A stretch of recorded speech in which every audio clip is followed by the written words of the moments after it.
Interview art, Julia Stranger.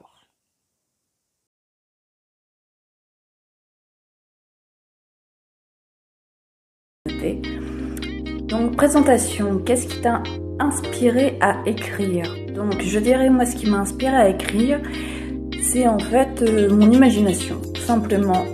Depuis que je suis toute petite, j'ai toujours eu énormément d'imagination. J'ai toujours adoré les BD, les livres, le cinéma surtout.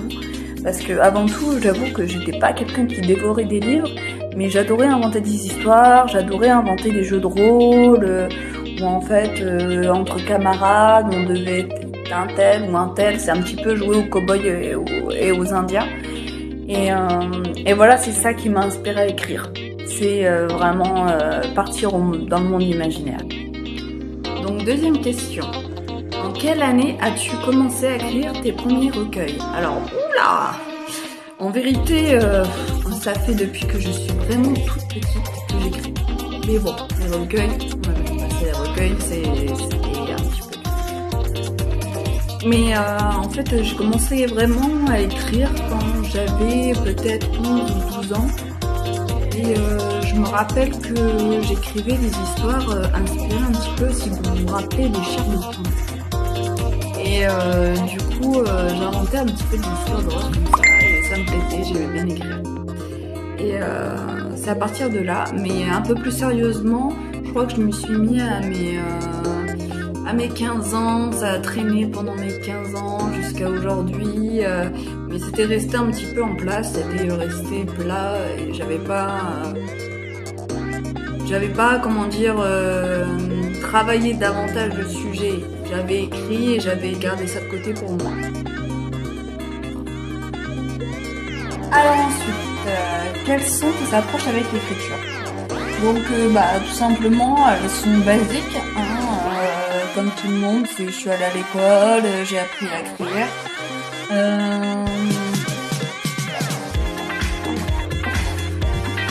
J'ai appris à écrire et je me souviens que j'étais toujours passionnée par les profs de français ou d'histoire. Parce que pareil, l'histoire en fait ça raconte des histoires, genre voyager dans le temps, tout ça, j'adorais ça. Et mes profs de français avec qui on pouvait dialoguer avec des écrivains qui étaient morts, mais c'est comme si on pouvait parler encore avec eux à travers les mots. En fait, les mots dépassent le temps. Et c'est quelque chose qui m'a toujours marqué. Et c'est ça mon approche avec l'écriture, c'est que ça traverse le temps. Après, je dis pas que tous les écrits traversent le temps. J'ai pas la prétention que mes écrits traversent le temps. Si seulement déjà 2-3 personnes pouvaient lire. Non, j'ai gagné un peu plus que ça. Mais en tout cas, ouais, c'est le fait que en fait ça fait partie de notre histoire, de l'être humain, c'est que l'écrit en fait raconte l'histoire. C'est ça mon approche avec l'écriture. Donc ensuite, en quelle année as-tu lancé ton blog et dans quelle optique? Donc j'ai lancé mon blog, j'avais commencé un peu à le fabriquer, à le tournicoter parce que j'étais pas très douée dans le domaine. C'était fin 2022 et je l'ai vraiment lancé, je crois que c'était en février 2023, il me semble bien. Dans quelle optique? Bah tout simplement partager en fait. Partager avec les gens, voir si ça plaît, ça plaît pas. Tester quoi. Tester, essayer et puis m'amuser. J'avoue que ce soit fun quoi, peu importe si les gens lisent ou lisent pas, ça reste quelque chose de très très agréable pour moi que d'inventer des histoires, que de les écrire. Et tant mieux si ça plaît. Et si ça plaît pas, et bah tant pis. Et puis c'est toujours une leçon. C'est comme ça qu'on apprend.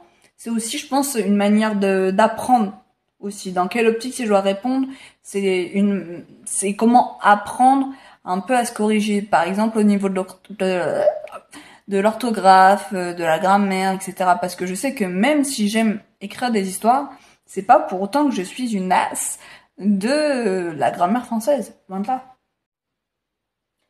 Alors là, Clément, tu me demandes petit mot pour rester ou fuir. C'est une de mes dernières nouvelles. Alors un petit mot.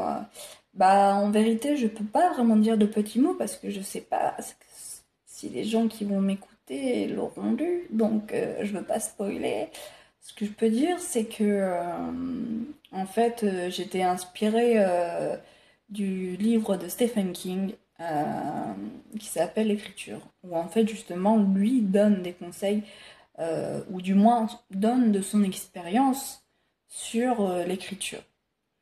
Et il donne un petit exercice où on a trois personnages centraux, et à partir de ça, faut qu'il y ait une histoire. Et du coup, sur Rester ou Fuir, et ben en fait, je me suis prêtée à cet exercice. Voilà le petit mot que je peux partager.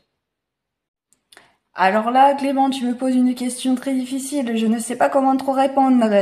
Alors, petit mot pour un pro qui regarderait tes textes non publiés.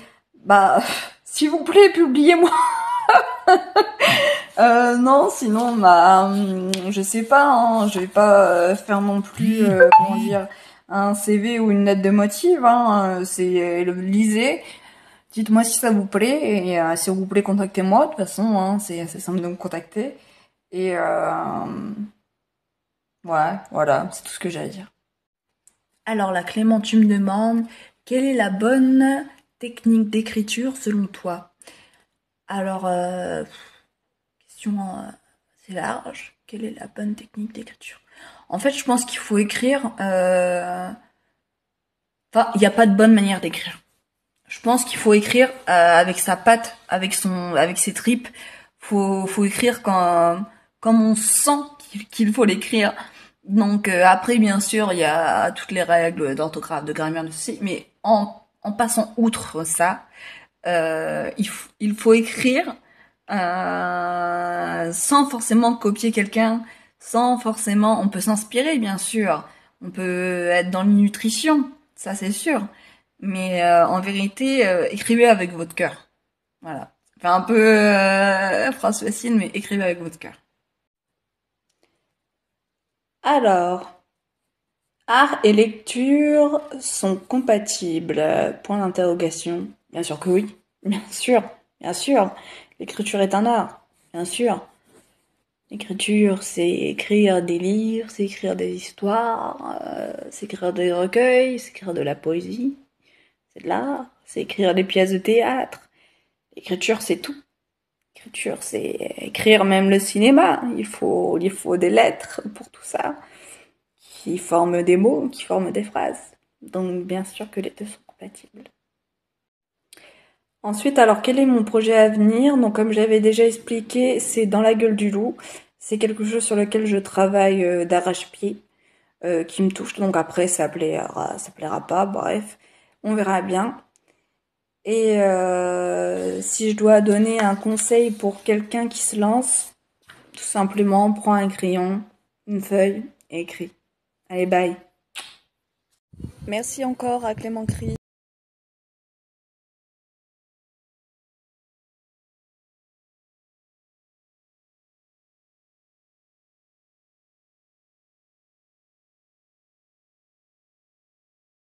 Merci à Julia et à toutes les personnes qui regarderont l'interview. Au revoir.